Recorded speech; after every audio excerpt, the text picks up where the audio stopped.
أعوذ بالله من الشيطان الرجيم. بسم الله الرحمن الرحيم. براءة من اللہ ورسولہ، اعلان برات ہے اللہ کی طرف سے اور اس کے رسول کی طرف سے، الذین ان لوگوں کے لیے عاہدتم جن سے تم نے معاہدہ کیا، من المشرکین مشرکوں میں سے۔ سورہ توبہ اسے کہا جاتا ہے، اور اس کا دوسرا نام کون سا ہے؟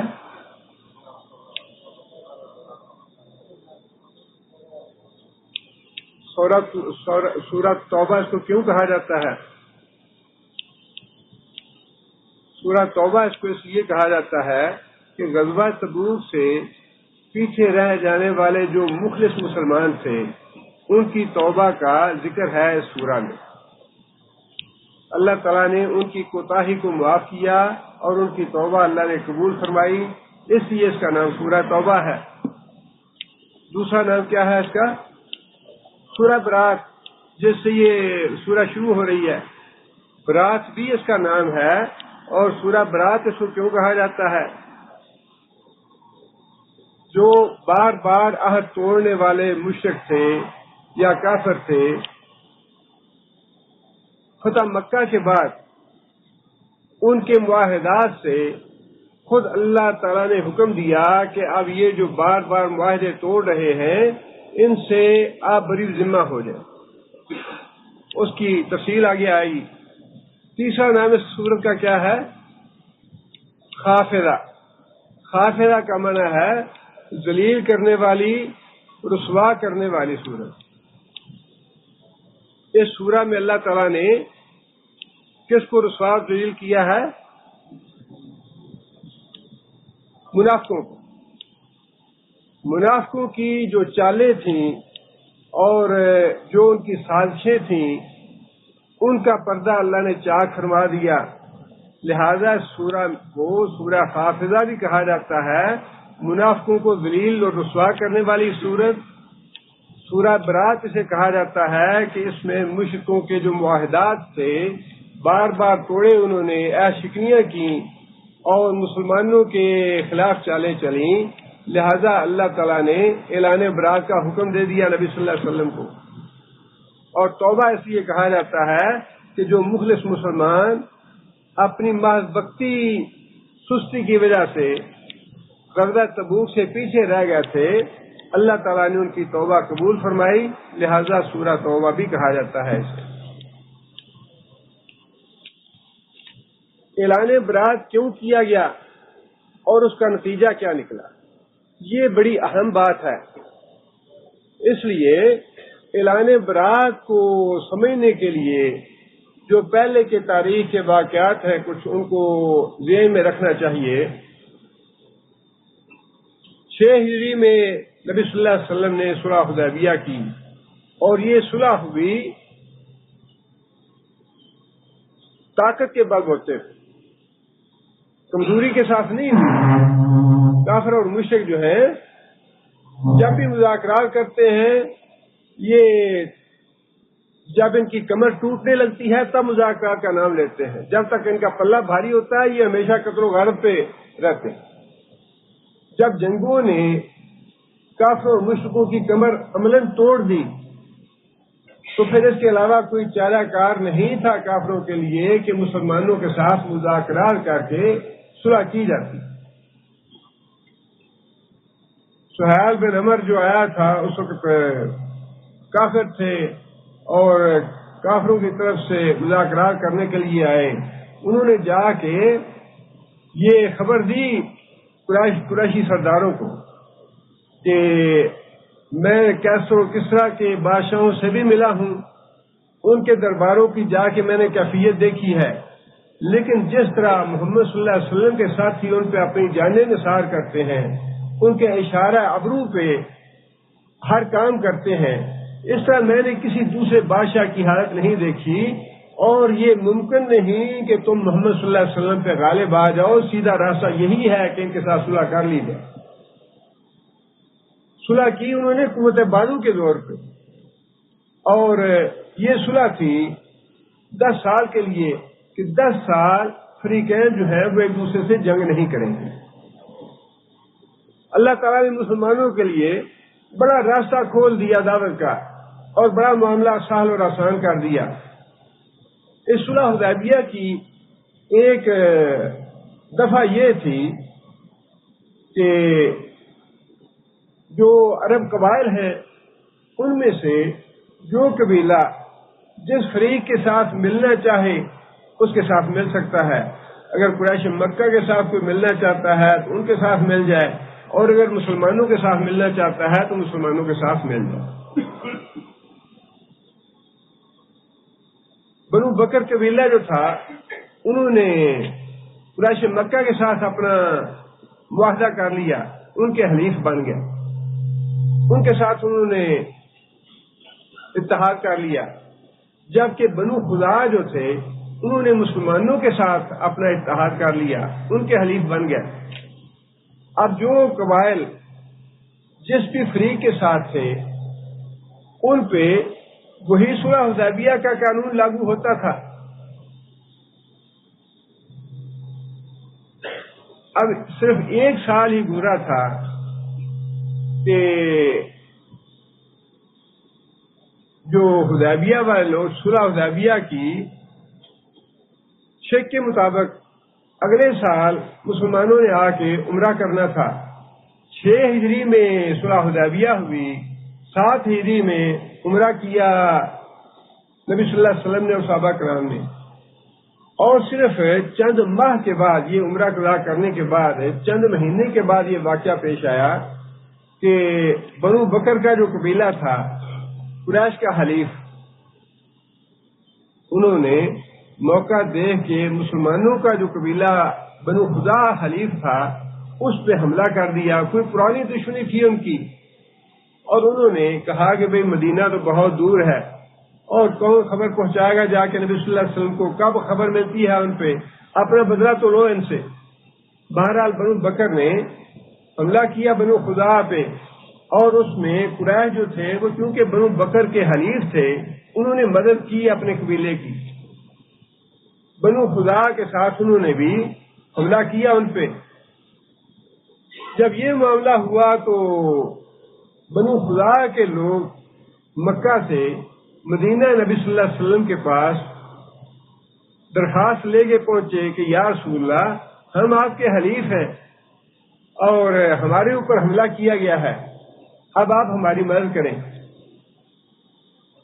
معاملہ بڑا واضح تھا کہ قریش مکہ جو ہیں انہوں نے صریحاً معاہدے کی خلاف ورزی کی ہے، اور قریش مکہ کو بھی اس بات کا احساس ہو گیا کہ ہم نے معاہدے کی خلاف ورزی کی ہے اور اس کی سزا اب ہمیں بھگتنی پڑے گی۔ قریش مکہ نے میٹنگ کی اور اس میں طے یہ کیا کہ ابو سفیان کو مدینہ بھیجتے ہیں تاکہ یہ تجدید عہد کرے، عہد جو ہے وہ عہد شکنی ہوگی ہماری طرف سے، اور جا کے نبی صلی اللہ علیہ وسلم سے معذرت وغیرہ کر کے نیا معاہدہ کیا جائے، اور جو 10 سال کی مدت مقرر کی ہے اس کے مطابق یہ معاہدہ جو ہے اس کو پورا کیا۔ ابو سفیان مدینے آیا۔ مدینے آنے کے بعد سب سے پہلے حضرت ابوبکر صدیق رضی اللہ تعالیٰ عنہ سے نبی صلی اللہ علیہ وسلم سے ملا۔ وہ نبی صلی اللہ علیہ وسلم نے خاموشی اختیار کی، اور نبی سن کی خاموشی کا مطلب یہ تھا کہ تمہاری اب یہ درخواست یہ ناقابل قبول، ہمیں منظور نہیں ہے۔ یہ سفارش کے لیے ابو سفیان پہلے حضرت ابوبکر صدیق رضی اللہ تعالیٰ عنہ کے پاس گیا۔ حضرت ابوبکر صدیق رضی اللہ تعالیٰ عنہ نے اپنے مزاج اور طبیعت کے مطابق نرمی سے جواب دیا کہ بھائی یہ معاملہ اب کیسے ممکن ہے، تم نے عہد شکنی کی ہے، میں نبی صلی اللہ علیہ وسلم سے بات نہیں کر سکتا۔ ابو سفیان پھر حضرت عمر رضی اللہ تعالیٰ عنہ کے پاس گیا، اور حضرت عمر نے اپنے مزاج کے مطابق جواب دیا۔ حضرت عمر رضی اللہ تعالیٰ عنہ فرمانے لگے کہ تم تو تجدید عہد کی بات کرتے ہو نا، اللہ کی قسم میرے پاس تلوار کی بجائے ایک لکڑی ہو نا، عصا لکڑی ہو صرف، تو میں اس لکڑی سے ہی جہاد کرتا رہوں گا تمہارے لوگوں کے خلاف، کافر اور مشرکوں کے خلاف لکڑی کے ساتھ جہاد کروں گا، اگر کوئی مجھے ہتھیار نہ ملا تو لکڑی سے ماروں گا تمہیں۔ وہ ابو سفیان جو تھا ظاہر مایوس ہو گیا، پھر وہ حضرت علی کے پاس گیا، حضرت علی سے جا کہنے لگا کہ آپ سے جو میرا تعلق ہے وہ بڑا قریبی ہے، بڑا گہرا ہے، تم میری مدد کرو اس معاملے میں۔ حضرت علی رضی اللہ تعالیٰ نے کہا کہ میں تو اس معاملے میں کچھ کر نہیں سکتا، البتہ تمہیں یہ مشورہ دیتا ہوں کہ مسجد حرم میں، مسجد نبوی میں جا کے خود اعلان کر دو کہ بھائی امان ہے سب کے لیے، امان ہے سب کے لیے، یہ اعلان مسجد میں جا کر دو۔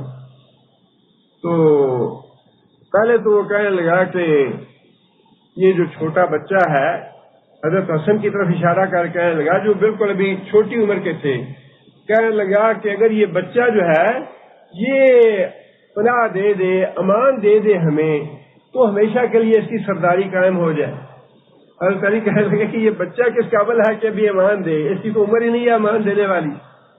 لیکن اس کے بعد علی کی تجویز پہ اسے جا کے مسجد میں اعلان کیا، نبی صلی اللہ علیہ وسلم نے نظر انداز کر دیا اس کو، واپس چلا گیا۔ جب واپس گیا تو سرداروں نے پوچھا کہ کیا بنا کے آئے ہو، کیا کیا ہے تم نے وہاں؟ کہنے لگا کہ ابو بکر تو میرے ساتھ نرمی سے پیش آیا تھا، وہ تو بات اچھی کی اس نے، اور عمر جو تھا اس نے میرے ساتھ بڑی برائی کی، اس نے میرے ساتھ بڑا سخت معاملہ کیا ہے، اور حضرت علی جو تھے ان کا معاملہ سب سے زیادہ نرم رہا، اور ان کی تجویز یہ تھی کہ میں مسجد نبوی میں جا کہہ دوں کہ سب کے لیے امان ہے۔ میں نے جا کے مسجد میں اعلان کیا سب کے لیے امان ہے، تو لوگوں نے پوچھا کہ کیا نبی صلی اللہ علیہ وسلم نے نافذ کیا اس کو، اس کا اقرار کیا نبی صلی اللہ علیہ وسلم نے؟ کہنے لگا نہیں، نبی صلی اللہ علیہ وسلم نے کچھ نہیں کہا۔ تو کہنے لگے پھر علی نے تو تم سے مذاق کیا ہے، اگر نبی صلی اللہ علیہ وسلم نے اس کو قبول نہیں کیا، اس کی تنفیذ نہیں کی، تو اس کا کیا فائدہ ہوا؟ اس وقت سے ہی یہ بات کھٹکنی شروع ہو گئی کافروں اور مشرکوں کو کہ ہماری طرف سے عہد شکنی ہو گئی، اور اس عہد شکنی کی ہمیں کوئی نہ کوئی سزا بھگتنی پڑے گی۔ نبی صلی اللہ علیہ وسلم نے یہ 7 ہجری میں عمرہ قضا ہوا، اور اس کے 4-5 ماہ بعد کا یہ معاملہ ہے، 8 ہجری ہو گئی۔ 8 ہجری میں پھر نبی صلی اللہ علیہ وسلم نے اپنے طور پہ فیصلہ کر لیا کہ ہم اب مکہ پہ چڑھائی کریں گے 8 ہجری میں، اور اس دوران خیبر بھی فتح ہو چکا تھا، جس کا مطلب یہ ہے کہ مسلمانوں اور خیبر ہی فتح نہیں ہوا تھا، موتا اس کے بعد ہوا۔ موتا کا معاملہ بھی ایسا تھا کہ اس میں مسلمانوں کی تعداد جو تھی وہ 3000 تھی، عیسائیوں کی تعداد 2 لاکھ تھی۔ مقابلہ ہوا، اللہ تعالیٰ نے نصرت کی مسلمانوں کی، اور مسلمانوں کو اللہ تعالیٰ نے محفوظ بچا لیا 2 لاکھ کے لشکر سے، اور اس جنگ موتا کا جو اثر تھا پوری دنیا پہ، وہ روب دار قائم ہو گیا کہ مسلمانوں کی جماعت تو اتنی قوی ہے، اور ان کے لوگ اتنے جذبے والے ہیں، اتنے جذبہ جہاد ہے ان کا، کہ 2-3 ہزار آدمی جو ہے وہ 2 لاکھ آدمی پہ بھاری ہو گیا ہے۔ ساری دنیا میں یہ خبر پھیل گئی، اور مسلمانوں کا روب دبدبہ خوب قائم ہو گیا۔ پھر نبی صلی اللہ علیہ وسلم نے فتح مکہ کے لیے تیاری شروع کر لی، اور 8 ہجری میں نبی صلی اللہ علیہ وسلم نے جو انہوں نے عہد شکنی کی تھی، حدیبیہ کی شرط کو خود ختم کیا تھا، اس کے نتیجے میں مکہ پہ چڑھائی کی نبی صلی اللہ علیہ وسلم نے بنو خزاعہ کی مدد کے لیے اور ان کا بدلہ لینے کے لیے۔ اللہ تعالیٰ کے فضل و کرم سے 8 ہجری میں مکہ فتح ہو گیا۔ اس کے بعد جو بچی کھچی طاقت تھی مشرکوں کی اور کافروں کی، وہ حنین میں اکٹھی ہوئی۔ یہودی بھی مفتوح ہو گئے، بنو قریظہ تھے، خیبر کے یہودی تھے، اور پھر غزوہ موتا سے عیسائیوں پہ بھی روب داب پڑ گیا، اور پھر ادھر اللہ کے فضل و کرم سے مکہ فتح ہو گیا۔ مکہ فتح ہونے کے بعد جو جہالت کی بچی کھچی طاقت تھی، انہوں نے وہ حنین میں اپنی قوت آزمائی کی کہ شاید وہاں سے کوئی ہمیں امید کی کرن نظر آ جائے. وہاں بھی اللہ تعالیٰ نے حنین میں شکست دے دی. اب عملاً صورتحال یہ تھی کہ پورے جزیرۃ العرب میں مسلمانوں کی قوت اور مسلمانوں کی طاقت کی داغ بیٹھ چکی تھی. مرعوب تھے مشرک بھی اور کافر بھی، اور یہی معاملہ بعض قبائل کا بھی تھا. اب اس موقع پہ 8 ہجری میں 9 ہجری میں نبی صلی اللہ علیہ وسلم نے حضرت ابوبکر صدیق کو بھیجا حج کرنے کے لیے امیر حج بنا کے. 8 میں مکہ فتح ہو گیا. اب چونکہ مکہ فتح ہو چکا تھا، بت وغیرہ سارے نکال دیے گئے تھے، اس لیے اگلے سال ہی نبی صلی اللہ علیہ وسلم نے مسلمانوں کو حکم دیا کہ تم لوگ جا کے اپنے طریقے پہ اب حج کرو. مکہ فتح ہو چکا ہے، لہذا اب ہمیں اپنے طریقے کے مطابق حج ادا کرنا چاہیے. لیکن اس سال کیونکہ نبی صلی اللہ علیہ وسلم خود نہیں گئے تھے اور نبی صلی اللہ علیہ وسلم کے جانے سے پہلے مشرکوں سے اور کافروں سے مکہ کو پاک کرنا ضروری تھا، اس لیے 9 ہجری میں جب حضرت ابوبکر صدیق رضی اللہ تعالیٰ عنہ امیر حج بن کے آئے، اس وقت اللہ تعالیٰ نے یہ برات کی آیتیں نازل فرمائیں، اور برات اس بات کی تھی کہ جن بھی مشرکوں اور کافروں کے ساتھ معاہدے ہوئے ہیں اور انہوں نے بار بار عہد شکنی کی ہے، اب ان کا حرم میں رہنا اسلام کو قبول نہیں ہے. اب انہیں یا تو اسلام قبول کرنا ہوگا، اسلام اگر قبول نہیں کرتے تو 4 مہینے کی مہلت عام کے لیے 4 مہینے کے اندر اندر چھوڑ دیں حرم کو، نکل جائیں یہاں سے، جہاں بھی جانا چاہتے ہیں چلے جائیں. یہ ایک طرح سے مسلمانوں کی طرف سے اللہ کی طرف سے درگزر کا افق کا معاملہ تھا، مہربانی کا معاملہ تھا کہ 4 مہینے کی مہلت تمہیں دی جاتی ہے، 4 مہینوں کے دوران اسلام لاتے ہو اسلام لے آؤ، اور اگر کوئی اپنی پناہگاہ ڈھونڈتے ہو کہیں باہر جہاں کہیں تمہیں جگہ ملتی ہے، لیکن جو سرزمین حجاز ہے یہ تم چھوڑ دو.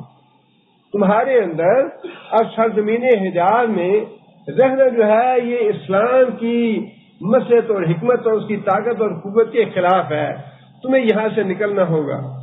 اور اگر تم اسلام بھی نہیں لاتے اور حجاز بھی نہیں چھوڑنا چاہتے تو پھر لڑائی کے لیے تیار ہو جاؤ، کیونکہ لڑائیوں نے تو پہلے ہی کمر توڑ دی تھی کفار اور مشرکین کی، اور صرف حجاز میں ہی نہیں بلکہ پوری دنیا میں غزوہ موتا کی وجہ سے کافروں اور مشرکوں پہ مسلمانوں کی قوت اور طاقت کی دھاک بیٹھ چکی تھی، لہذا جنگ کا تو اب سوال ہی نہیں پیدا ہوتا تھا. جنگ کا سوال پیدا نہیں ہوتا تھا. 2 ہی راستے تھے کہ یا تو 4 مہینوں کے دوران اپنی اپنی پناہ گاہ ڈھونڈ کے اپنے گھر بار کو چھوڑ کے نکل جائیں حرم سے، یا پھر مسلمان بن جائیں. 2 ہی راستے تھے. چنانچہ بعض لوگ جو ہیں وہ کراہت کے ساتھ مسلمان ہوئے، جبرن مسلمان ہوئے، اور یہ وہی لوگ تھے جو نبی صلی اللہ علیہ وسلم کی وفات کے بعد مرتد ہوئے. یہ فتنہ ارتداد جو ہے مورخین نے بھی اور مفسرین نے بھی یہ لکھا ہے، اگر یہ اعلان برات نازل نہ ہوتا اور حرمین کو مشرکوں سے پاک نہ کر دیا گیا ہوتا تو نبی صلی اللہ علیہ وسلم کی وفات کے بعد جو صورتحال پیدا ہو گئی تھی وہ اس سے کہیں زیادہ سنگین ہوتی، اور تاریخ جو ہے مسلمانوں کی بڑی مختلف ہوتی. لیکن یہ تو اعلان برات کا فائدہ مسلمانوں کو ملا. اللہ تعالیٰ نے حکم دے دیا کہ اب یا تو مشرک جو ہے مسلمان بن کے رہیں حجاز میں، اور اگر مسلمان نہیں بنتے تو نکل جائے یہاں سے. جنہوں نے نکلنا تھا وہ نکل گیا 4 مہینوں کے دوران، اور جنہوں نے اسلام لانا تھا وہ اسلام لیا. اعلان برات کے ساتھ جو دوسرے اعلان کیے گئے وہ یہ تھے کہ آئندہ سے کوئی مشرک بیت اللہ کا طواف نہیں کرے گا. اور اسی وجہ سے ان کو وہاں سے نکلنے کا حکم بھی دیا گیا کہ اب تمہارا یہاں رہنا گوارا نہیں ہے، تمہارا دین اور تمہارا وجود جو ہے وہ نجس اور ناپاک ہے، اور اس غلاظت سے اور نجاست سے اب حرمین کو پاک کرنا ہے، لہذا آئندہ نہ تمہارا یہاں قیام گوارا ہے، نہ تمہارا بیت اللہ شریف میں داخل ہونا گوارا ہے۔ بیت اللہ کا تم طواف بھی نہیں کر سکتے، اور مکہ میں تم قیام بھی نہیں کر سکتے۔ اور تیسرا حکم یہ تھا کہ آئندہ کوئی بھی طواف کرنے والا ننگے ہو کے طواف نہیں کرے گا۔ اس سے پہلے لوگ ننگے ہو کے طواف کرنا، کپڑے اتار کے طواف کرنا باعث ثواب اور باعث عاجزی سمجھتے تھے کہ یہ اللہ کے حضور عاجزی ہے کہ ہم جس طرح پیدا ہوئے اسی طرح اللہ کے گھر کا طواف کر رہے ہیں۔ ننگے ہو کے طواف کرنا باعث ثواب سمجھتے تھے۔ نبی صلی اللہ علیہ وسلم نے تینوں باتوں کا حکم دیا، اعلان برات بھی کرا دیا، اور پھر اس بات کا حکم بھی دیا کہ آئندہ سے کوئی مشرک حرم میں داخل نہیں ہوگا، نہ طواف کرے گا بیت اللہ کا، اور یہ بھی بتا دیا کہ ننگے ہو کے طواف کرنا باعث ثواب نہیں بلکہ بے شرمی اور بے حیائی کی بات ہے، لہذا آئندہ کوئی بھی آدمی ننگا ہو کے طواف نہیں کرے گا۔ نبی صلی اللہ علیہ وسلم نے مسلمانوں کو حج پہ بھیجتے ہوئے 9 ہجری میں حضرت ابوبکر صدیق رضی اللہ تعالیٰ عنہ کو امیر حج بنا کے بھیجا۔ حجاج کا قافلہ روانہ ہو چکا تھا مدینہ سے، آیتیں بعد میں نازل ہوئی سورہ برات کی، اور حکم یہی تھا کہ یہ جو اعلان برات ہے یہ وہاں حج میں پڑھ کے سنایا جائے، حج میں اعلان عام کیا جائے اس کا۔ چنانچہ نبی صلی اللہ علیہ وسلم نے بعد میں حضرت علی رضی اللہ تعالیٰ عنہ کو یہ اعلان برات اور جو باقی 2 حکم تھے وہ دے کے بھیجا کہ تم جا کے یہ اعلان کرو۔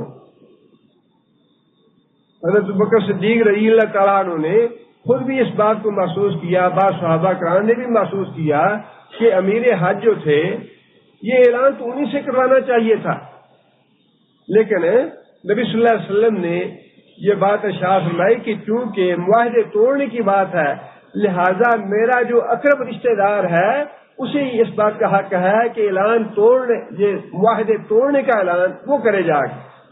لہذا نبی صلی اللہ علیہ وسلم نے خاص طور پہ حضرت علی رضی اللہ تعالیٰ کو بھیجا کہ اعلان برات جا کے تم نے کرنا ہے۔ حضرت علی رضی اللہ تعالیٰ نے تینوں اعلان کیے کہ آئندہ کے لیے جن لوگوں نے عہد شکنیاں کی ہیں ان کے ساتھ معاہدات ختم، اور 4 مہینے کی مہلت۔ ہاں البتہ استثناء رکھا شریعت نے، اللہ تعالیٰ نے، کہ جو لوگ معاہدے پورے کرنے والے ہیں ماضی میں، جن قبائل نے مسلمانوں سے عہد شکنی نہیں کیا آج تک، اپنے سارے وعدے پورے کیے ہیں، ان کے بارے میں اللہ نے حکم الگ دے دیا، ان کو مستثنا کر دیا کہ تمہارے معاہدے جس طرح تم پورے کرتے رہے ہو ہم بھی تمہارے ساتھ معاہدہ پورا کریں گے۔ ان کے معاہدے نہیں توڑے، معاہدے ان کے توڑے، اعلان برات ان کے لیے کیا جو معاہدے توڑنے والے تھے، لیکن جو مکمل کرنے والے تھے ان کے بارے میں الگ سے اللہ تعالیٰ نے یہ حکم دے دیا کہ ان کے معاہدے جو ہیں وہ پورے کیے جائیں۔ اللہ فرماتے ہیں برات من اللہ و رسولہ، برات کا لفظ جو ہے یہ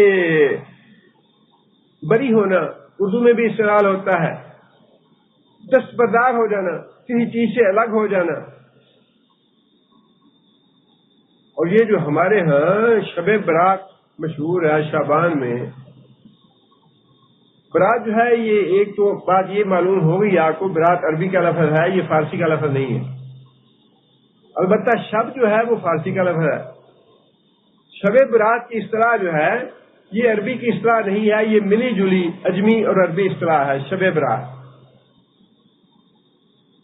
عربی کا لفظ لیلہ ہے، لیلۃ القدر، قدر کی رات، جو کہ رمضان کے مہینے میں ہے، آخری عشرے میں ہے، لیلۃ القدر۔ لیلۃ البرات کا ذکر کہیں نہیں ہے حدیثوں میں۔ لیلۃ البرات جس کا ترجمہ شب برات بنتا ہے، حدیثوں میں اس کا کوئی ذکر نہیں ملتا. اب یہ کہاں سے آئی، کیسے بنی، اللہ بہتر جانتے ہیں، لیکن اس کے بارے میں جو کچھ کہا جاتا ہے وہ درست نہیں ہے. بس ایسی بنی بنائی باتیں ہیں شب قدر والی. حقیقت میں جو لیلۃ القدر ہے اس کا قرآن مجید میں 2 دفعہ ذکر آیا ہے، اور وہی لیلۃ القدر ہے جس میں جو امور ہیں ان کے احکام، ان کے فیصلے، جہنم سے آزادی، جنت کا فیصلہ، موت کا فیصلہ، زندگی کا فیصلہ، صحت کا فیصلہ، رزق کا فیصلہ، یہ جتنے بھی امور ہیں یہ سارے کے سارے امور جو ہیں یہ لیلۃ القدر میں طے ہوتے ہیں، شب برات میں طے نہیں ہوتے. شب برات جو ہے وہ اصطلاح ہی اجمی ہے، عربی اصطلاح نہیں ہے، اور برات جو ہے وہ عربی کا لفظ ہے. لیلۃ البرات کا کہیں ذکر نہیں ملتا، لہذا برات جو ہے یہ عربی کا لفظ ہے. برات من اللہ، بری ذمہ ہے اللہ اور اس کا رسول، یا الگ ہے اللہ اور اللہ کا رسول. الذین عاہدتم من المشرکین، ان لوگوں سے، مشرکوں میں سے جن کے ساتھ تم نے وعدے کر رکھے. مشرکوں کے ساتھ اس سے پہلے جیسے کہ میں نے عرض کیا تھا کہ غزوہ احزاب میں بنو قریظہ نے عہد شکنی کی، وعدہ توڑا، اور حلیف ہونے کے باوجود قریش مکہ کا ساتھ دیا وعدہ توڑ کے. یہاں قریش مکہ نے خود وعدہ خلافی کی، بنو بکر نے بنو خزاعہ پہ حملہ کر کے صلح حدیبیہ کی خلاف ورزی کی. لہذا اللہ فرماتے ہیں کہ وہ مشرک جن سے تم نے وعدے کیے تھے، معاہدے کیے تھے، لیکن وہ پورے نہیں کر رہے، ان سے اللہ اور اللہ کا رسول بری ذمہ ہے. فسیحوا فی الارض 4 اشہر، فسیحوا سیاحت کرو، چلو پھرو، فی الارض زمین میں. زمین سے مراد یہی ہے کہ حرم میں 4 مہینے تک تمہیں رہنے کی اجازت ہے. وَاعْلَمُوا أَنَّكُمْ غَيْرُ مُعْجِزِ اللَّهِ، اور یہ بات یاد رکھو، جان لو، انکم بے شک تم لوگ، غیر معجز اللہ، اللہ کو عاجز کرنے والے نہیں ہو، اللہ کو بے بس کرنے والے نہیں ہو، اللہ کو شکست دینے والے نہیں ہو. تمہارے بس میں یہ نہیں ہے کہ تم اللہ سے لڑائی لڑ لو، یا اللہ پہ غالب آ جاؤ، یا اللہ کو عاجز کر دو. یہ بات دل میں نہ رکھنا، اس گمنڈ میں نہ رہنا.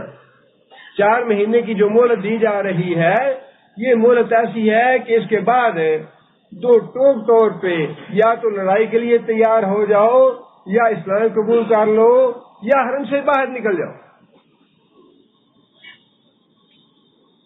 فَإِنَّ اللَّهَ مُخْزِي الْكَافِرِينَ، اور یہ بات یاد رکھو کہ اللہ تعالیٰ نے کافروں کو رسوا کرنے کا فیصلہ کر رکھا ہے. اللہ کافروں کو ذلیل کریں گے.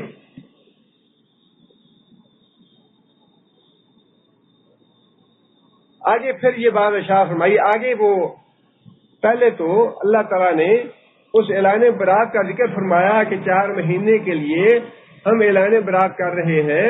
اب آگے وہ اعلان برات ہے، آگے اعلان برات کے الفاظ ہیں. اذان من اللہ ورسولہ، اذان اعلان ہے، من اللہ اللہ کی طرف سے، ورسولہ اس کے رسول کی طرف سے، الی الناس لوگوں کے لیے، مراد ہے کافر اور مشرک. یوم الحج الاکبر، حج اکبر کے دن. حج اکبر کون سا دن ہے جی؟ حج اکبر کا دن کون سا دن ہے؟ کون سا دن؟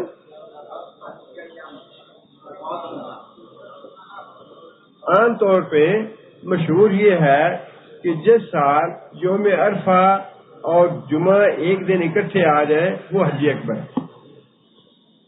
یہ غلط تصور ہے، اس مسئلے کی کوئی بنیاد نہیں ہے، غلط ہے یہ مسئلہ. حج اکبر حدیث میں واضح طور پہ مسلم اور بخاری کی حدیث ہے، صحابہ نے نبی صلی اللہ علیہ وسلم سے پوچھا یا رسول اللہ حج اکبر کون سا دن ہے؟ فرمایا قربانی کا دن، قربانی کا دن۔ لہذا یہ بات بالکل واضح ہے کہ حج اکبر جو ہے یہ قربانی کا دن ہے، اور اس کے مقابلے میں حج اصغر کس کو کہتے تھے عرب لوگ؟ عمرے کو۔ عمرے کو چونکہ حج اصغر کہا جاتا تھا، لہذا اس حج اصغر سے تمیز کرنے کے لیے اس دن کو حج اکبر کہہ دیا گیا، تاکہ لوگوں کو پتہ چل جائے حج کا لفظ جو ہے وہ اس پہ بھی بولتے تھے عمرے کے لیے، اور اس کو بھی حج کہتے تھے۔ شریعت نے اس کو حج اصغر کر کے اس کو حج اکبر کہہ کے دونوں میں فرق کر دیا، اور یوم حج اکبر جو ہے وہ نبی صلی اللہ علیہ وسلم نے وضاحت کے ساتھ فرما دیا کہ قربانی کا دن جو ہے وہ حج اکبر کا دن ہے۔ اور یہ اعلان جو ہے حضرت علی نے قربانی کے دن ہی کیا۔ حضرت ابو ہریرہ کہتے ہیں کہ میں حج کے دوران حضرت علی کے ساتھ تھا، اور ہم لوگ الگ الگ قبیلوں میں جا کے بھی یہ اعلان کرتے تھے۔ جب جمعہ حج پڑھا گیا وہاں بھی اعلان کیا گیا ہوگا سارے لوگوں کے درمیان، اور الگ الگ قبائل میں جا کے بھی ہم لوگ یہ اعلان بتاتے تھے اور اعلان کرتے تھے کہ نبی صلی اللہ علیہ وسلم کا یہ اعلان بھجوایا ہے نبی صلی اللہ علیہ وسلم، ان اللہ بری من المشرکین، بے شک اللہ تعالی بری ذمہ ہے من المشرکین، مشرکین کے وعدوں سے۔ مشرکین جو وعدے توڑنے والے ہیں، جنہوں نے بار بار معاہدے توڑے ہیں، ان کے معاہدوں سے اللہ اور اس کا رسول بری ذمہ ہے۔ مطلب یہ تھا کہ پہلے تو مسلمان کمزور تھے، مسلمانوں کو بھی ضرورت تھی کہ ہمیں امن اور سکون ملے، جیسا کہ حدیبیہ میں ہوا۔ حدیبیہ میں مسلمانوں کی خواہش یہی تھی کہ دعوت کے کام کے لیے ہمیں کچھ عرصہ مل جائے، اور اس کا فائدہ بھی بہت ہوا۔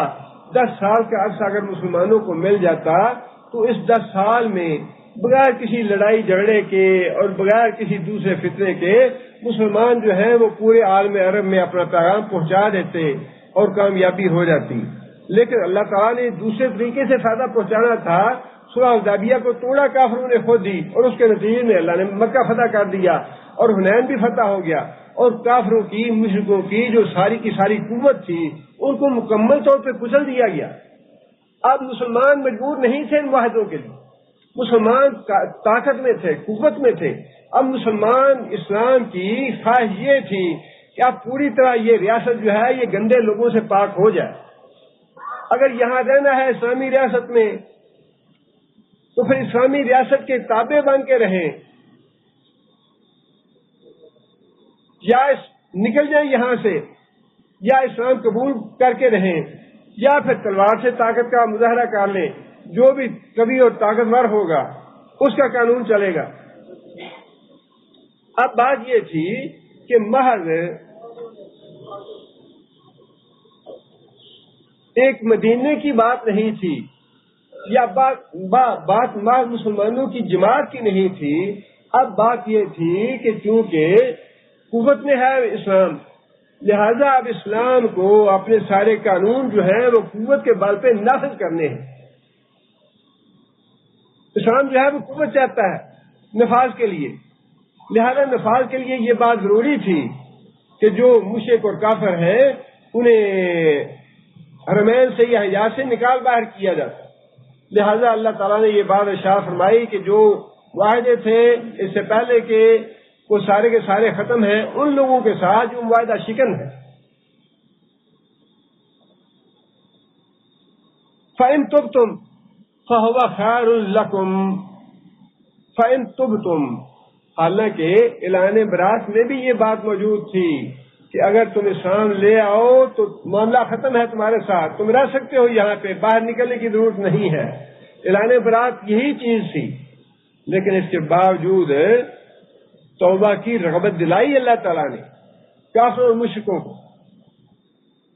اس کے باوجود اللہ تعالیٰ نے توبہ کی رغبت بھی دلائی کہ تم اگر اسلام قبول کر لو تو یہ تمہارے حق میں ہی اچھا ہے۔ فَإِن تُبْتُمْ، اگر تم توبہ کر لو، فَهُوَ خَيْرٌ لَكُمْ، وہ تمہارے لیے بہتر ہے۔ وَإِن تَوَلَّيْتُمْ، اور اگر توبہ نہ کرو، اگر منہ موڑو اللہ سے، فَاعْلَمُوا، تو اچھی طرح جان لو، انکم غیر موجد اللہ، کہ تم اللہ تعالیٰ کو بے بس نہیں کر سکتے، تمہاری لڑائی جو ہے وہ اللہ کے ساتھ ہے، تم اللہ کے ساتھ جنگ کرنے جا رہے ہو۔ کفر اور مشرک کا معاملہ بھی یہی ہے، لیکن جو بھی آدمی اللہ کی نافرمانی کرتا ہے حقیقت میں وہ بھی اللہ کے خلاف جنگ کرتا ہے۔ سود کے بارے میں جیسے اللہ نے خود فرما دیا، اگر سود سے باز نہیں آتے تو پھر تمہارے خلاف اللہ اور اس کے رسول کا اعلان جنگ ہے۔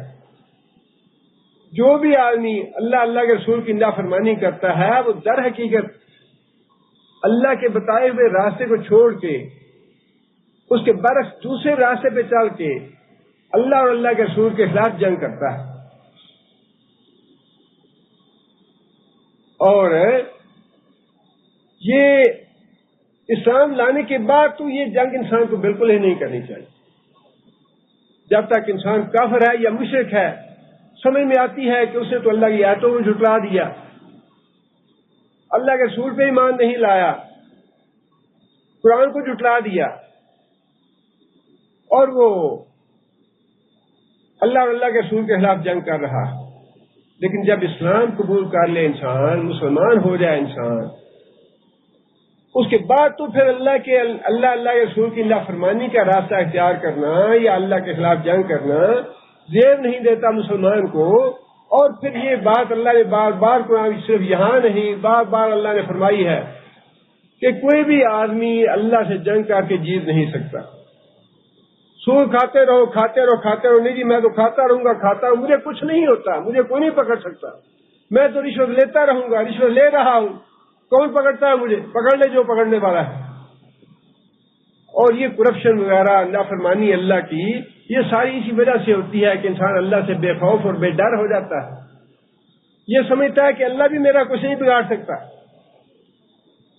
بار بار اللہ نے فرمایا ہے کہ یہ مت سوچو کہ تم اللہ کو عاجز کر لو گے یا اللہ کو ہرا لو گے یا اللہ کو بے بس کر دو گے۔ اور ہمیں خاص طور پہ اس مہینے میں تو بہت ہی توجہ دینی چاہیے اس بات پہ، اللہ کے حضور توبہ کرنے کی۔ گناہ میں ہر ایک ملوث ہے، یہ مت سمجھیں کہ ہم سے گناہ نہیں ہوتے، ہر آدمی گناہ گار ہے۔ کلکم خطاؤون، نبی صلی اللہ علیہ وسلم فرمایا کہ اللہ فرماتا ہے کلکم خطاؤون، تم سارے کے سارے خطا کار ہو۔ فخیر الخطائین التوابون، اور اللہ تعالیٰ کو وہ گناہ گار پسند ہیں جو اللہ کے حضور توبہ کرنے والے ہیں۔ اللہ ان لوگوں سے محبت کرتا ہے جو توبہ کرنے والے ہیں۔ اس لیے ہمیں تو خاص طور پہ اس بات پہ توجہ دینی چاہیے کہ نافرمانی کا راستہ اللہ سے مقابلے کا، اللہ سے جنگ کا راستہ ہے۔ اللہ کی فرما برداری کا راستہ جو ہے وہ اللہ کے حضور توبہ اور استغفار کا راستہ ہے۔ اور یہ اللہ تعالیٰ کا احسان ہے کہ اللہ تعالیٰ نے سال میں بھی مختلف اوقات خاص طور پہ رکھے ہیں توبہ استغفار کے لیے۔ فرمایا کہ تہجد کے وقت اللہ تعالیٰ خود پوچھتے ہیں لوگوں سے، کون ہے جو توبہ کرنے والا ہو، گناہوں کی معافی مانگنے والا ہو، میں اس کے گناہ معاف کروں۔ کون ہے جو صحت مانگنے والا ہے، بیمار ہے، صحت چاہیے، میں صحت دینے والا ہوں۔ کون ہے جس کا رزق تنگ ہے، مجھ سے رزق مانگے میں اس کو رزق دوں۔ کون ہے جو اولاد سے محروم ہے، اولاد چاہتا ہے، میں اس کو اولاد دوں۔ سارے سال میں بھی اللہ تعالیٰ، یہ تو اللہ کا احسان ہے۔ اسلام بہت بڑی نعمت ہے، بہت بڑی نعمت ہے اسلام۔ اگر اس نعمت کے لیے ساری زندگی ہم سجدے میں پڑے رہیں تو شکر اللہ کا نہیں ادا کر سکتے۔ جمعے کے دن گھڑی توبہ کی رکھ دی، توبہ قبول ہوگی۔ اذان اور اقامت کے درمیان توبہ کی قبول کی گھڑی رکھ دی۔ اور پھر رمضان کا مہینہ تو اللہ تعالیٰ نے خاص طور پہ رکھا ہی توبہ قبول کرنے کے لیے ہے۔ کتنی بڑی بات ہے یہ، کتنی بڑی بات ہے کہ اللہ کے رسول بد دعا کریں اس آدمی کے لیے جو رمضان کا مہینہ پائے، رمضان کا مہینہ پانے کے بعد اللہ تعالیٰ کے حضور توبہ کر کے استغفار کر کے اپنے گناہ معاف نہ کرا سکے۔ اور یہ بات یاد رکھیں، اللہ کے نبی کی دعا خیر کی بھی کبھی رد نہیں کی اللہ نے۔ خیر اور بھلائی کی جو بھی دعا کی نبی صلی اللہ علیہ وسلم نے، وہ ساری دعائیں اللہ نے قبول فرمائی۔ اور جو رسول اللہ صلی اللہ علیہ وسلم نے بد دعا کسی کے لیے کی ہے رائے گاہ وہ بھی نہیں جائے گی، وہ بھی ضائع نہیں ہونے دیں گے اللہ تعالیٰ۔ 3 آدمیوں کے لیے نبی صلی اللہ علیہ وسلم نے بد دعا فرمائی ہے۔ فرمایا کہ وہ آدمی جو رمضان کا مہینہ پائے اور پھر اللہ کے حضور توبہ استغفار کر کے اپنے گناہ معاف نہ کروائے، وہ ذلیل ہو، رسوا ہو۔ بہت بڑی بد دعا ہے۔ اور دوسری بد دعا یہ ہے کہ جو آدمی اپنے بوڑھے والدین کو پائے جوانی کی عمر میں، بوڑھے والدین کو یا دونوں میں سے کوئی ایک، فرمایا ان کی خدمت کر کے جنت حاصل نہ کر سکے، وہ بھی ذلیل اور رسوا ہو۔ بہت بڑا حق ہے والدین کا، بہت بڑا حق ہے، ساری زندگی انسان یہ پورا نہیں کر سکتا۔ والدین کا ساری زندگی انسان ادا نہیں کر سکتا۔ حق ادا کرنا تو دور کی بات ہے، اللہ تعالیٰ نے تو احسان کرنے کا حکم دیا ہے والدین کے ساتھ۔ وَبِالْوَالِدَيْنِ إِحْسَانًا، والدین کے ساتھ احسان کرو۔ انسان والدین کے ساتھ عدل نہیں کر سکتا، احسان تو اگلا درجہ ہے۔ انسان کو یہ چاہے کہ میں یہ اللہ تعالیٰ نے والدین کا پتہ نہیں ایسا بے لوث جذبہ اللہ نے پیدا کر دیا ہے۔ اس کی سمجھ اس وقت آتی ہے جب انسان خود والد بنتا ہے، خود جب انسان والدین بنتے ہیں، اپنی اولاد ہوتی ہے، تو پھر انسان کو احساس ہوتا ہے کہ والدین کیا کچھ کرتے ہیں اپنی اولاد کے لیے، کتنی جان مارتے ہیں، کتنی مشقت اٹھاتے ہیں، کتنی تکلیفیں اٹھاتے ہیں، کس طرح اپنا پیٹ کاٹ کے وہ اللہ تعالیٰ نے کوئی جذبہ ہی ایسا پیدا کر دیا والدین میں کہ والدین نہ جتلاتے ہیں، نہ بتاتے ہیں اولاد کو، نہ کوئی گوارا کرتا ہے کہ اولاد کو تکلیف دی جائے یا اولاد کو کوئی رنج پہنچایا جائے، بلکہ حتی الامکان انسان یہ چاہتا ہے جس چیز بات کی کسر میری زندگی میں رہ گئی تھی، کم از کم میں اپنی اولاد کو تو نہ ہونے دوں وہ کسر۔ اور آگے اولاد کا معاملہ جو ہے وہ کہیں بھی اللہ تعالیٰ نے والدین کو یہ نصیحت نہیں کی کہ اولاد کے ساتھ اسے سلوک کرو۔ وہ اللہ تعالیٰ نے قدرتی طور پہ جذبہ ہی ایسا پیدا کر دیا ہے کہ والدین کے لیے ممکن نہیں کہ وہ اولاد پہ ظلم کرے۔ اولاد کو بار بار کہا ہے کہ ماں باپ کی فرما برداری کرو، ماں باپ کو راضی رکھو، باپ کی رضا میں تمہاری رضا ہے، باپ بہترین دروازہ ہے جنت کا، چاہے تو گرا دو، چاہے تو کھڑا رکھو۔ ماں باپ کا حق ساری زندگی ادا نہیں ہوتا۔ ایسا اللہ تعالیٰ نے یہ مضبوط نظام بنا دیا ہے۔ ایک طرف بیوی کو تابع بنا دیا شوہر کے، دوسری طرف اولاد کو تابع بنا دیا والدین کے، اور ایسا مضبوط نظام بنا دیا گھر کا کہ اگر فی الواقع تعلیم، یہ جتنے بھی حادثات ہوتے ہیں نا ہمارے ساتھ گھروں میں، بیوی سرکش ہو گئی، اولاد سرکش ہو گئی، یا والدین ظلم کرنا شروع کر دیا، یہ سارا نتیجہ ہے دین سے لا علمی کا، دینی تربیت نہ ہونے کا۔ یہ خمیازہ ہم بھگتتے ہیں اس بات کا۔ یہ پتہ ہے کہ دین کی تعلیم میں خیر ہے، بھلائی ہے، دین پڑھے ہوئے بچے کبھی نافرمان سرکش نہیں ہوتے، والدین ہمیشہ خادم بن کے رہتے ہیں، ہمیشہ اطاعت گزار اور فرما بردار بن کے رہتے ہیں۔ لیکن وہ جو اللہ نے والدین کے دلوں میں ایک ایسی، یہ بڑی سخت امتحان ہے، والد چاہتا ہے بہتر مستقبل ہو، بہتر سہولتیں ہو، بہتر زندگی ہو، بڑا اچھی عیش و عشرت کے ساتھ رہے میرا بیٹا، مجھے تکلیف ہوتی ہے تو ہو جائے لیکن میرے بیٹا پڑھ جائے، میرے بیٹے کو یہ ہو جائے، میرا بیٹا یہاں پہنچ جائے، میرا بیٹا اعلیٰ منصب پہ پہنچ جائے، مالدار بن جائے، دولت والا بن جائے۔ بس یہیں پہ انسان ٹھوکر کھاتا ہے اور انسان محروم کر دیتا ہے قرآن حدیث سے محروم ہو کے ساری خیر و بھلائیوں سے خود محروم ہو جاتا ہے۔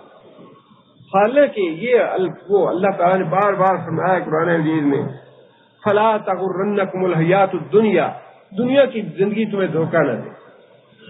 دین پڑھائیں گے کچھ خرچ نہیں ہو، وہ پڑھانے والے بیچارے ترلے منتیں کرتے رہتے ہیں، جی بچے کو لاؤ، بچے کو ہم قرآن پڑھائیں گے، حدیث پڑھائیں گے، کھانا بھی دیں گے، رہائش بھی دیں گے، بستر بھی دیں گے، کپڑے بھی دیں گے، علاج بھی کرائیں گے، سب کچھ کریں گے، بچے کو تو لاؤ۔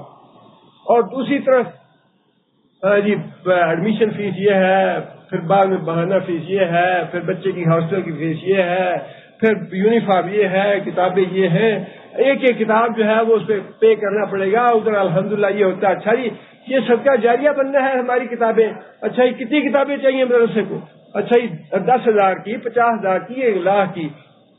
آپ حیران کیا الحمدللہ بے شمار اہل خیر موجود ہیں، آپ لوگ بھی جانتے ہیں، 300 400 بچہ ایک ایک مدرسے میں پڑھنے والا ہے، اور سارے بچوں کا رات کا کھانا، دن کا کھانا، ناشتے کا کھانا ایک آدمی مہیا کرتا ہے، اس لیے کہ صدقہ جاریہ بننا ہے۔ ہمیں شیطان اسی غم میں مبتلا کیے رکھتا ہے، اسی خوف میں مبتلا کیے رکھتا ہے۔ بچہ مولوی بن گیا تو کھائے گا کہاں سے، رہے گا کیسے، جیے گا کیسے؟ کوئی باپ کی بے عزتی کی ہو، باپ کی گستاخی کی ہو، جو مدرسے سے، دین کے مدرسے سے پڑھ کے آیا ہے، باپ کی آگے آنکھ بھی نہیں اٹھائے گا، سر بھی نہیں اٹھائے گا، خرچ بھی کچھ نہیں ہے، ادب بھی ہے، احترام بھی ہے، روزی وہ جو اللہ نے لکھ دی ہے وہ دینی ہی دینی ہے اللہ نے۔ جب 40 سال کا ہوتا ہے نطفہ، فرشتہ پوچھتا ہے کہ یا اللہ بتائیں کہ اس کی عمر کتنی ہے، اس کی روزی کتنی ہے، یا اللہ سب کچھ لکھ دینی ہے، اور جو بھی ملنے والا ہے، سعادت ہے، جو کچھ ہے وہ سارا کچھ لکھ دیا ہے۔ ہمیں یہ فکر کھایا جاتا ہے، ہمیں یہ غم اللہ، شیطان یہ دل میں ڈالتا ہے خوف۔ دین پڑھاؤ گے تو بچہ بھوکا مر جائے گا، جب تک انجینئرنگ نہیں کرتا، جب تک ڈاکٹری نہیں پڑھتا، جب تک سائنسدان نہیں بنتا، اس کو دنیا میں دولت نہیں ملے گی، پیسہ نہیں ملے گا، تنخواہ نہیں ملے گی۔ ایسا دھوکہ ڈال دیا ہے۔ ذرا اپنے دامن کو خود بھی جھانکے، میں بھی انسان ہوں، میں بھی آپ سے ہی ہوں، مجھے بھی یہ خوفناک ہوتا ہے، شیطان میرے ساتھ بھی ہے، اسی طرح آپ کے ساتھ بھی ہے۔ ہم سب کو اپنے دامن میں جھانکنا چاہیے۔ بہت کمزور ہیں ہم، کھلے کل انسان و ضعیفہ، ہم نے انسان کو کمزور پیدا کیا ہے، دین میں، ایمان میں، عقیدے میں، توکل میں کمزور ہے، لیکن اللہ اور اللہ کے رسول کی باتیں ایک طرف ہے، جس کے بارے میں بار بار اللہ نے قرآن میں بھی یہ فرمایا، من نصرک من اللہ قیلا، لوگوں اللہ سے زیادہ سچا کوئی نہیں ہے، صدق اللہ و رسولہ، بار بار ہم یہ کہتے ہیں، اللہ بھی سچا ہے، اللہ کا رسول بھی سچا ہے۔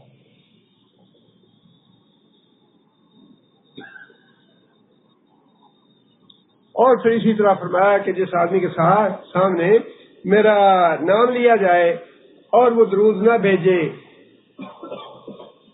وہ بھی ذلیل و رسوا ہو۔ مخلوق کا سب سے بڑا محسن کون ہے؟ مخلوق کا سب سے بڑا محسن خود اللہ تعالیٰ کی ذات۔ اللہ کی ذات کے بعد سب سے بڑے محسن مخلوق کے محمد صلی اللہ علیہ وسلم۔ محمد صلی اللہ علیہ وسلم کے بعد انسان کے لیے سب سے بڑے محسن اس کے والدین، تینوں کے اللہ تعالیٰ نے حقوق متعین کر دیے، اور یہ حق ہے محمد صلی اللہ علیہ وسلم کا۔ آج اتنے آرام سے بیٹھ کے ہم قرآن پڑھتے ہیں، یہ بھی بلکہ ہمیں تو بڑی پتہ نہیں مشکل سے شیطان آنے دیتا ہے، لیکن یہ جو اللہ نے وسائل دے دیے، اسباب دے دیے، اللہ نے ہمیں ماحول دے دیا، یہ ایسے حاصل نہیں ہوا۔ یہ جتنی جنگیں ہوئی، بدر ہوا، عذاب ہوا، احد ہوا، یہ ان جنگوں کے وسیلے سے پیدا ہوا ماحول۔ اس کے لیے بڑی جانیں دی ہیں صحابہ نے بھی، صحابیات نے بھی، عورتوں نے بڑی قربانی دی ہے، عورتوں نے بڑی جان نثاری کی ہے۔ ان صحابہ اور صحابیات کی وجہ سے آج ہمیں یہ دین نصیب ہے، آج ہمیں یہ ماحول نصیب ہے، آج ہم 5 وقت یہ جو اذان سنتے ہیں، یہ ان صحابہ اور صحابیات کی واسطے سے ہے، ان کی قربانیوں کی وجہ سے ہے۔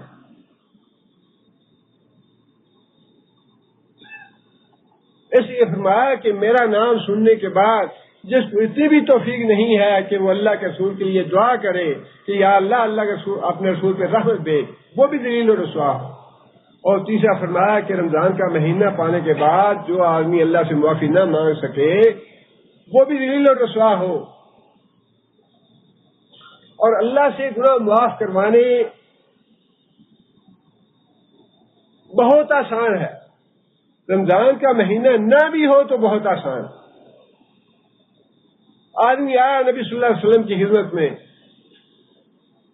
ہائے میرے گناہ، ہائے میرے گناہ، ہائے میرے گناہ، دور سے ہی ہائے میرے گناہ کرتا کرتا آ رہا ہے نبی صلی اللہ علیہ وسلم کے پاس. نبی صلی اللہ علیہ وسلم فرمایا کہ بیٹھ جاؤ. بیٹھ گیا آدمی. نبی صلی اللہ علیہ وسلم فرمایا کہ کہو اللہم مغفرتک اوسع من ذنوبی فرحمتک ارجع عندی من عملی. یا اللہ تیری مغفرت جو ہے بڑی وسیع ہے اور تیری رحمت میرے گناہوں کے مقابلے میں بہت زیادہ ہے. آدمی نے ایک بار کہا، نبی صلی اللہ علیہ وسلم نے فرمایا کہ پھر کہو یہی کلمے. اس آدمی نے پھر وہی کلمے کہے. نبی صلی اللہ علیہ وسلم نے فرمایا کہ پھر کہو یہ کلمے. تیسری دفعہ پھر اسے یہ کلمے کہے. نبی صلی اللہ علیہ وسلم نے فرمایا کہ جا اللہ نے تیرے گناہ معاف کر.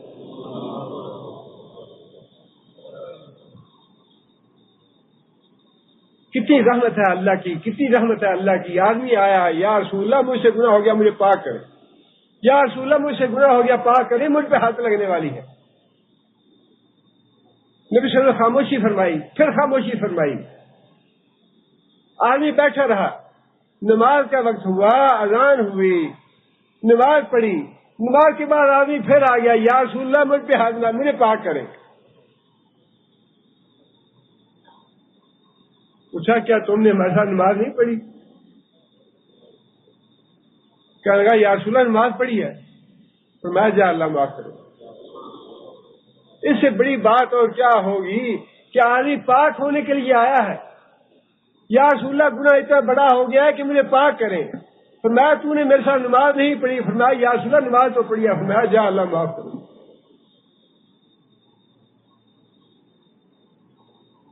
اور یہ غیر رمضان کی بات ہے، رمضان کی بات نہیں ہے.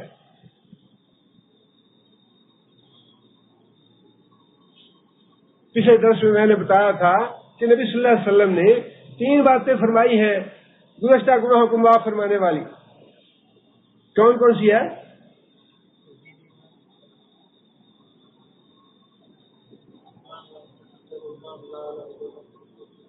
تین چیزیں گزشتہ گناہوں کو معاف کرتی ہیں. ہجرت ہے، اسلام لانا، حج مبرور. 3 چیزیں نبی صلی اللہ علیہ وسلم نے فرمایا کہ یہ گزشتہ گناہ معاف کرتی ہیں. رمضان کے حوالے سے نبی صلی اللہ علیہ وسلم نے 2 باتیں اور بتائی ہیں.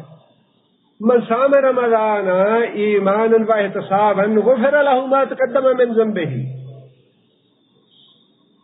اور وہ جو بات اللہ تعالی نے نبی صلی اللہ علیہ وسلم فرمائی کہ اللہ یہ فرماتا ہے باقی اعمال سارے تمہارے لیے، روزہ میرے لیے. کیا مطلب ہے اس کا؟ اور میں ہی اس کا اجر دوں گا، میں ہی اس کا اجر دوں گا کا مطلب یہ ہے کہ تمہیں اندازہ نہیں ہو سکتا اس دنیا میں کہ اس کا اجر کتنا ہے. مجھے معلوم ہے میں کتنا اجر دوں گا، لیکن یہ جو بات ارشاد فرمائی باقی اعمال تمہارے لیے، روزہ میرے لیے، اس کا کیا مطلب ہے؟ جی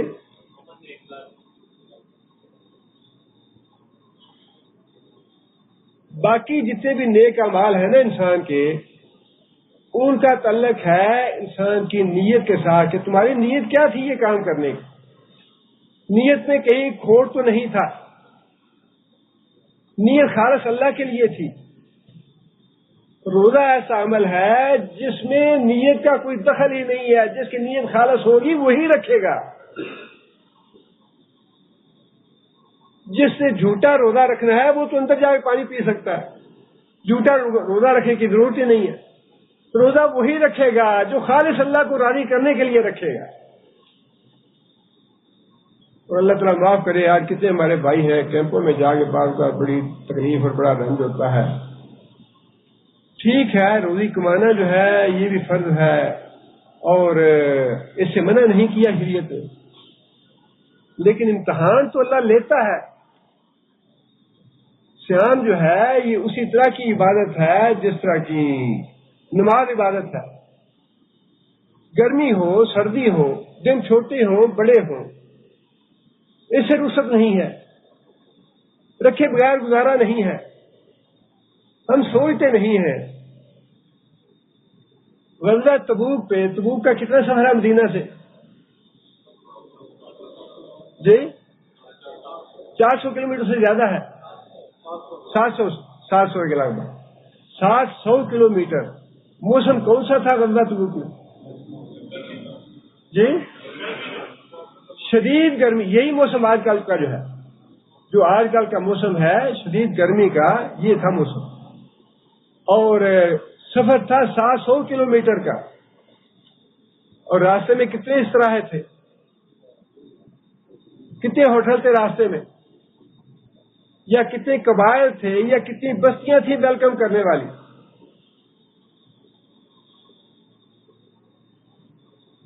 شدید گرمی جو تھی، سارے کے سارے چلتے رہنا، اور پھر رات کا وقت تھوڑا بہت آرام کرنا، اس کے بعد پھر سارا دن سفر کرنا۔ 30,000 آدمی، اور خرد و نوش کا کیا عالم تھا؟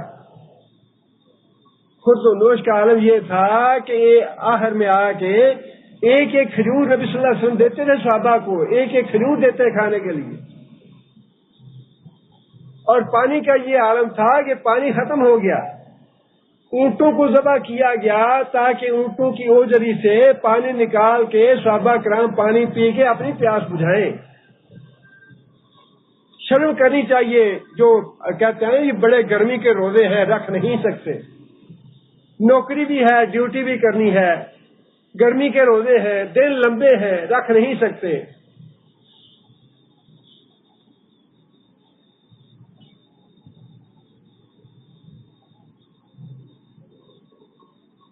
جو لوگ بہانہ بنانے والے تھے، معذرتیں کرنے والے تھے، یا رسول اللہ پھل پکا ہوا ہے، فلاں مصروفیت ہے، گھر لگے ہیں ہمارے، قرآن مجید میں اللہ تعالیٰ نے جواب دیا ان کو۔ گرمی بڑی سخت ہے، فرمایا کہ اے محمد صلی اللہ علیہ وسلم آپ نے یہ کہے کل نار جہنم اشد حرن، کل نار جہنم اشد حرن، یہ جولائی کی گرمی سے جہنم کی آگ کہیں زیادہ گرم ہے۔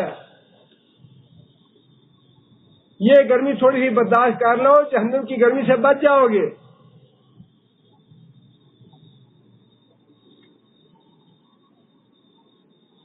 ٹھیک ہے انسان ضعیف ہے کمزور ہے، لیکن اللہ تعالیٰ نے بیماروں کو یا مسافروں کو ویسے رخصت دی ہے،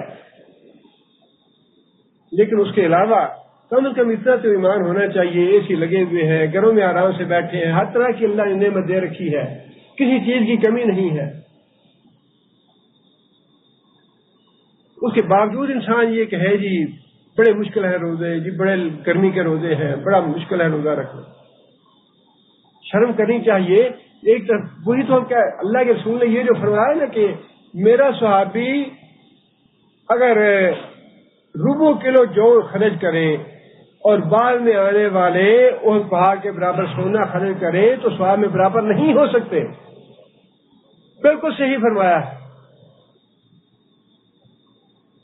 ذرا ایک دن صرف یہ گرمی جو ہے ایک دن باہر سفر کر کے دکھائیں، نہ کوئی سایہ ہو، نہ کھانے پینے کی چیز ہو، نہ کوئی آرام کرنے کی جگہ ہو، اور مسلسل سفر کریں ذرا صبح سے لے کر شام تک، تو پتہ چل جائے گا کہ یہ جو داغ بیٹھی تھی پوری دنیا میں مسلمانوں کی غزوہ تبوک کی وجہ سے، اور وہ جو عیسائی کیسر تھا کیوں ڈر گیا تھا اور کس وجہ سے وہ مقابلے پہ نہیں آ سکا،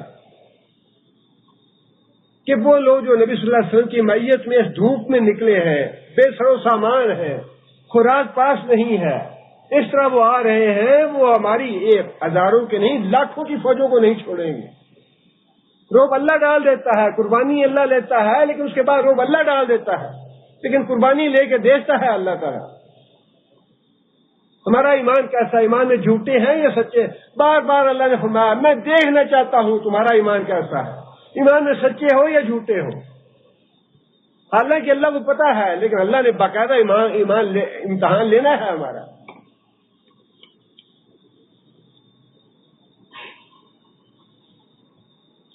اس لیے یہ رمضان کا مہینہ جو ہے نا، اس کو غنیمت سمجھے۔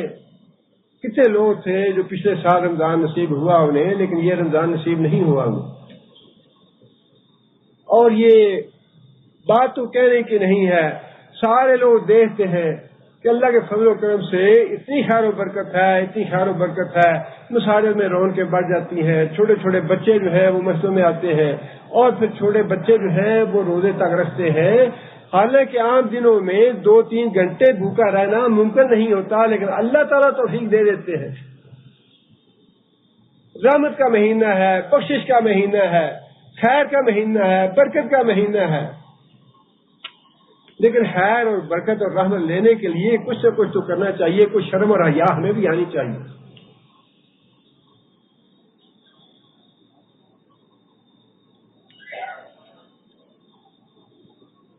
ایسا غفور رحیم اللہ کی ذات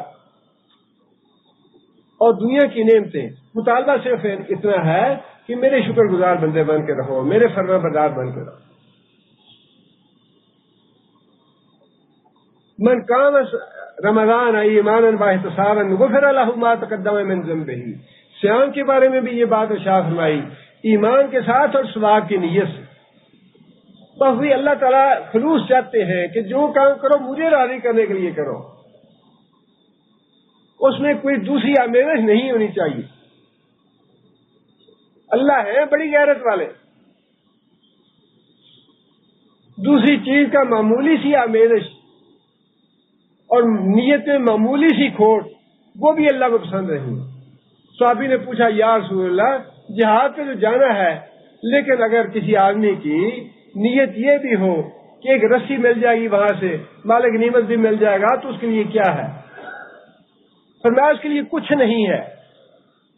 صحابہ نے کہا کہ یہ تو بہت بڑی بات ہے، پتہ نہیں تم بات سمجھا نہیں سکے نبی صلی اللہ علیہ وسلم کو، دوبارہ مسئلہ پوچھو۔ آدمی نے دوبارہ مسئلہ پوچھا، یا رسول اللہ ایک معمولی رسی بھی اس کی نیت ہو اور جہاد بھی کرے، فرمایا اس کے لیے کچھ نہیں ہے۔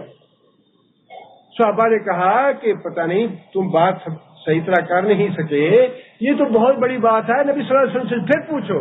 آدمی نے تیسری دفعہ پھر پوچھا نبی صلی اللہ علیہ وسلم سے، یا رسول اللہ جہاد بھی کرتا ہے لیکن ایک رسی کی نیت بھی ہے، فرمایا اس کے لیے کچھ بھی نہیں ہے۔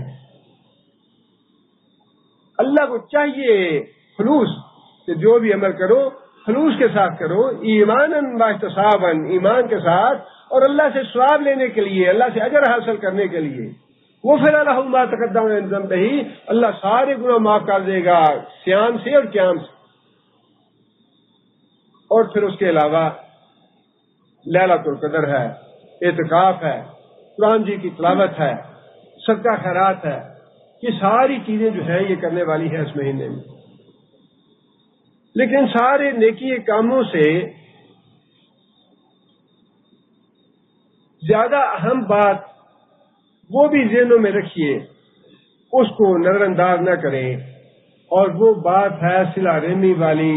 اپنے حقیقی جو بہن بھائی ہیں ان سے ناراضگیاں، لڑائیاں، جھگڑے، اپنے اعزاء و اقارب سے، چچا، پھپھی، خالہ، ماموں، ان لوگوں سے لڑائیاں، جھگڑے، ناراضگیاں جب تک یہ ختم نہیں کریں گے اللہ کی مغفرت نہیں۔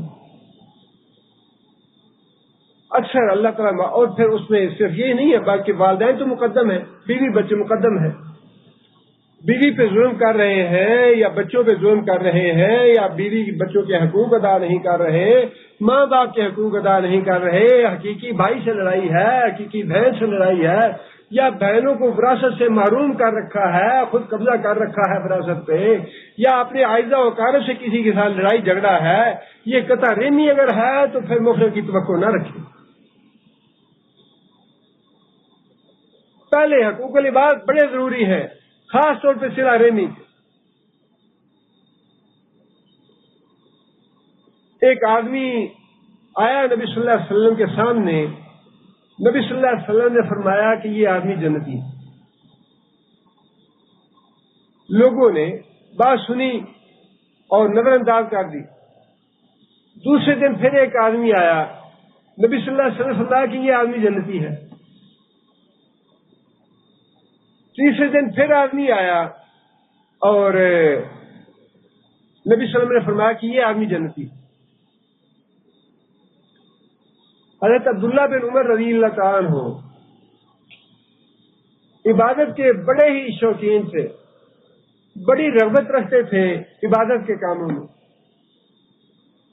ان کے دل میں یہ خیال پیدا ہوا کہ نبی صلی اللہ علیہ وسلم نے 3 دن مسلسل اس آدمی کو جنتی کہا ہے، میں جا کے ذرا دیکھوں تو صحیح کہ اس آدمی کے اعمال کیسے ہیں، کتنی زیادہ یہ عبادت کرتا ہوگا اللہ کی۔ چنانچہ اس آدمی کے تیسرے دن اس آدمی کے پیچھے پیچھے چلے گئے۔ وہ گھر پہنچا تو اس کا دروازہ ناک کیا۔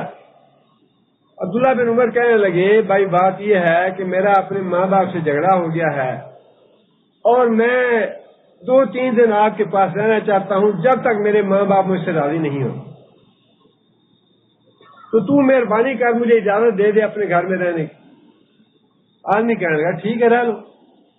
عبداللہ بن عمر رہے 2-3 دن۔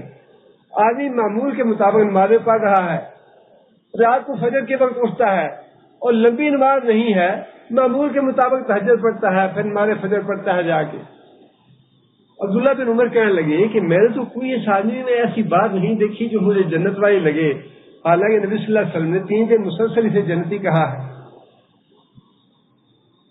پھر تیسرے دن حضرت عبداللہ بن عمر نے خود اس آدمی سے کہا کہ اصل بات یہ ہے کہ میرا لڑائی جھگڑا تو نہیں ہوا ماں باپ سے، اصل بات یہ ہے کہ میں نے نبی صلی اللہ علیہ وسلم کو 3 دن مسلسل تمہارے بارے میں یہ فرماتے سنا ہے کہ یہ آدمی جنتی ہے۔ میں تو یہ دیکھنے کے لیے آیا تھا کہ تم کیسے عمل کرتے ہو جس کی وجہ سے نبی صلی اللہ علیہ وسلم نے تمہیں جنت کی بشارت دی ہے، اور مجھے تو یہی لگا ہے کہ تم معمول کے کام کرتے ہو، روزمرہ کے کام کرتے ہو، اپنی کھیتی باڑی بھی کرتے ہو، نمازیں بھی پڑھتے ہو اور تہجد بھی معمول کے مطابق عام سی نماز پڑھتے ہو۔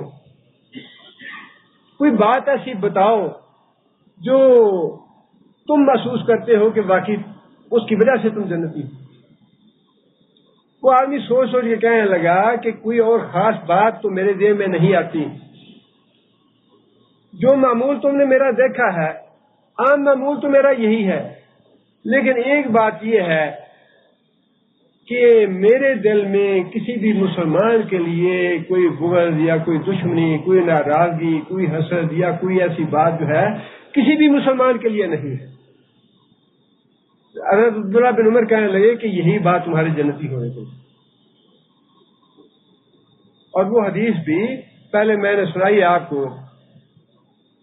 رمضان میں ہم کہتے ہیں جنت کا دروازہ کھل گیا، جنت کا دروازہ کھل گیا، کیا مطلب ہے اس کا؟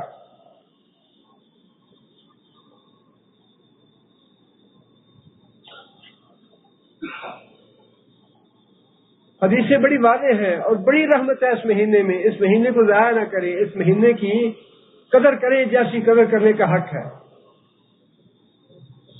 آسمان کھولنے کا دروازے کھولنے کا مفہوم ایک دوسری حدیث میں ہے جس میں نبی صلی اللہ علیہ وسلم نے یہ بات ارشاد فرمائی، اللہ تعالیٰ سوموار کو اور جمعرات کو جنت کے دروازے کھولتے ہیں۔ ہر ہفتے سوموار اور جمعرات کو جنت کے دروازے اللہ کھولتے ہیں اور اللہ تعالیٰ ہر آدمی کی مغفرت فرما دیتے ہیں سوائے ان 2 آدمیوں کے جو آپس میں ایک دوسرے کے ساتھ بغض رکھتے ہیں، دشمنی رکھتے ہیں، لڑے ہوئے ہیں، ناراض ہیں۔ ان کے بارے میں اللہ فرشتوں سے کہتے ہیں کہ ان کی مغفرت نہ کرو، انتظار کرو یہ آپس میں صلح کر لیں، انتظار کرو کہ یہ آپس میں صلح کر لیں، آپس کی دشمنی، آپس کا بغض اور حسد اور آپس کا لڑائی جھگڑا ختم کر دیں۔ جب یہ ختم کریں گے تو پھر ان کی کوشش کرنا۔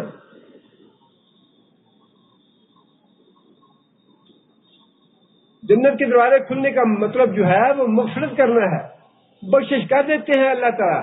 لیکن یہ جو حدیث ہے یہ اس معاملے میں بڑی اہم ہے کہ مغفرت ہوگی تب جب ہمارے صلہ رحمی کے معاملات بالکل ٹھیک ہوں گے، بیوی بچوں کے حقوق بھی ادا کرتے ہوں گے، والدین کے حقوق بھی ادا کرتے ہوں گے، حقیقی بہن بھائیوں کے حقوق بھی ادا کرتے ہوں گے، اعزاء و اقارب کے حقوق بھی ادا کرتے ہوں گے۔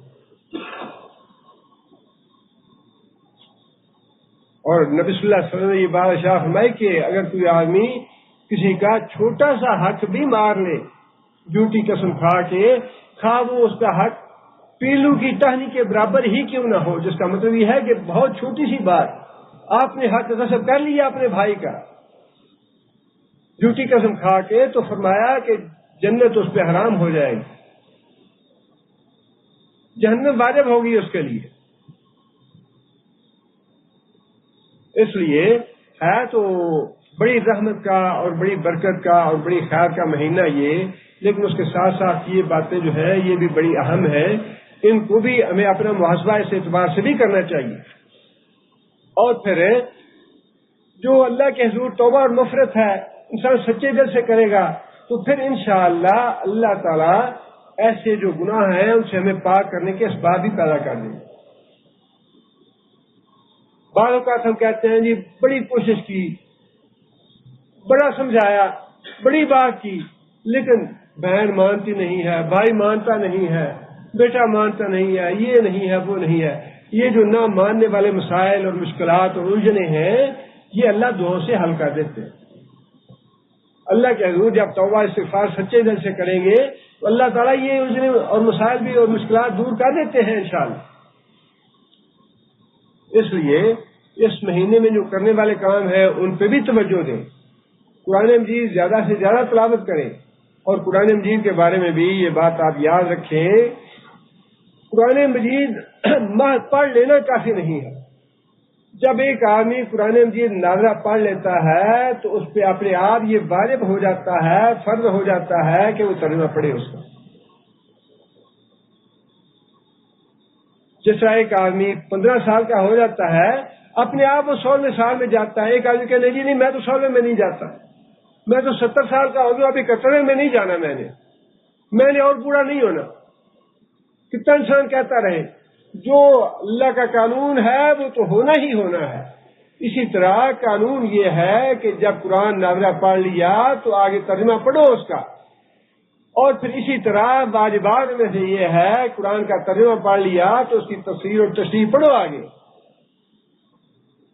اور پھر یہ واجبات میں سے ہے کہ جتنا کچھ علم حاصل کر لیا اس کے مطابق عمل بھی کرو، اور پھر یہ بھی واجبات میں سے ہے کہ جو علم خود حاصل کر لیا، جو قرآن خود پڑھ لیا، اس قرآن کو آگے دوسروں تک بھی پہنچاؤ۔